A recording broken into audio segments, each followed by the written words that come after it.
আসসালামু আলাইকুম সুপ্রিয় দর্শক, কেমন আছেন সবাই? আশা করছি সকলেই ভালো আছেন। আজকের ভিডিওতে আমরা কথা বলবো সার্বিয়া সম্পর্কে। বর্তমানে বাংলাদেশ থেকে এখন সার্বিয়াতে যাওয়ার জন্য প্রচুর বাংলাদেশি ভাই কিন্তু আশায় বসে আছেন। বর্তমানে সার্বিয়ার ভিসার এখন কি পরিস্থিতি, বর্তমানে সার্বিয়ার ভিসা এখন হবে কিনা, হচ্ছে কিনা, ভিসার রেশিও কেমন আছে, সার্বিয়া সংক্রান্ত বিভিন্ন ধরনের ইনফরমেশন জানতে অবশ্যই আপনারা আমাদের চ্যানেলটি সাবস্ক্রাইব করে রাখতে পারেন। আমরা প্রতিনিয়ত সার্বিয়ার বিভিন্ন ধরনের তথ্যগুলা আপনাদেরকে দেওয়ার চেষ্টা করব। চলুন তাহলে কথা না বাড়িয়ে আমাদের মূল ভিডিওটি আমরা শুরু করি। ফার্স্ট অফ অল আপনাদেরকে বলি যে সার্বিয়া একটি ইউরোপের নন সেনজেন বলকানের দেশ। এই দেশটাতে প্রচুর বাংলাদেশি যাওয়ার সুযোগ আছে। বর্তমান সময়ে এখন নতুন করে কিন্তু বিভিন্ন সেক্টরে বাংলাদেশ থেকে এখন তারা কিন্তু কর্মী নিচ্ছে। আমরা বিগত দিনগুলোতে দেখেছি যে সার্বিয়াতে আমাদের অনেক বাংলাদেশি ভাই সেখানে গেছে, সেখানে থেকে কাজ করছে, অনেকেই সেখান থেকে গেম দিয়েছে অন্যান্য সেন্ট্রালের দেশগুলোর দিকে। এখন অনেকেই নতুন করে এই দেশটিতে ঢুকতে চাচ্ছেন। এই দেশটির বর্তমান এখন সুযোগ সুবিধা কী আছে, এই দেশটির বর্তমান এখন ভিসা আপনারা করতে পারবেন কিনা, বিস্তারিত বিষয় সম্পর্কে আপনারা এই ভিডিও থেকে তথ্য পেয়ে যাবেন। অবশ্যই আমাদের ভিডিওটি শেষ পর্যন্ত দেখবেন, অনেক কিছু তথ্য পাবেন। এবং আপনি যদি কোনো কিছু জানতে চান সেক্ষেত্রে কমেন্ট করবেন, আমরা সেই বিষয় নিয়ে কিন্তু কথা বলবো। চলুন কথা বেশি না বাড়িয়ে আমাদের মূল ভিডিওটি আমরা শুরু করি। ফার্স্ট অফ অল আপনাদেরকে বলি যে দেখেন, বাংলাদেশ থেকে এখন কিন্তু অনেক বাঙালি চেষ্টা করছে এই সার্বিয়াতে যাওয়ার জন্য।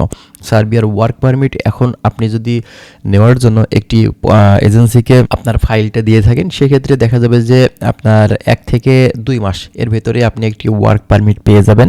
খুব বেশি লেট কিন্তু হবে না, কারণ বর্তমান সময়ে ভিসা প্রসেসিংয়ের কার্যক্রম কিন্তু খুবই দ্রুত সময়ে হচ্ছে। তবে অবশ্যই আপনার কোম্পানির কর্মীর চাহিদা থাকতে হবে। যদি কোম্পানিতে কর্মীর চাহিদা থাকে তাহলে কিন্তু দ্রুত সময়ে আপনার ভিসাটা হবে, তা না হলে কিন্তু আপনার দ্রুত সময়ে ভিসা হবে না।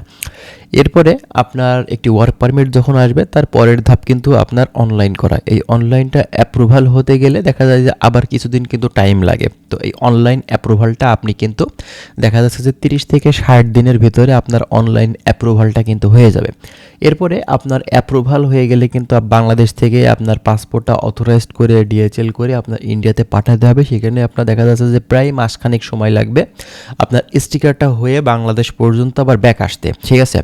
তো এখন আরও দ্রুত সময় হচ্ছে, টাইম কিন্তু কমই লাগবে, কারণ বর্তমান সময়ে এখন ভিসা প্রসেসিংয়ের কার্যক্রম কিন্তু আগের তুলনায় অনেক ভালো, সে কারণে কিন্তু কম সময় লাগবে। এবং বাংলাদেশে যখন চলে আসবে ওটা, তখন কিন্তু আপনার দেখা যাবে যে আপনি বিএমইটি ম্যান পাওয়ার ক্লিয়ারেন্স করবেন, তারপরে 3 দিনের যে ট্রেনিং আছে টিটিসি থেকে, সেখানে কিন্তু করে নিয়ে সেখানকার সার্টিফিকেট দিয়ে আপনার কিন্তু ম্যান পাওয়ার করতে হবে। তো ম্যান পাওয়ার করা হয়ে গেলে সব কিছু আপনার কাজ ক্লিয়ার, তারপরে কিন্তু আপনি টিকিট কাটবেন এবং আপনি ফ্লাইট করবেন। এই হচ্ছে মূলত প্রসেস এই সার্বিয়ার ক্ষেত্রে।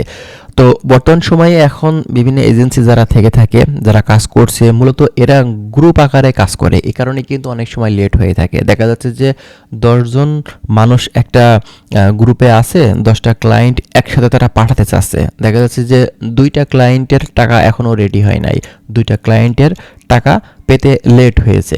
তো এক্ষেত্রে দেখবেন যদি একই কোম্পানির আপনার হচ্ছে ওই ওয়ার্কারগুলো হয় বা একই কোম্পানির পারমিট হয়, তাহলে কিন্তু ওই 2 জনের জন্য আপনারও কিন্তু লেট হবে, কারণ তারা চাচ্ছে একসাথে ফ্লাইট করাতে। এবং এয়ারপোর্টে রিসিভ করতেও কিন্তু একবারই আসবে, বারবার ভেঙে ভেঙে কিন্তু আসবে না, একবারে কিন্তু আসবে তারা।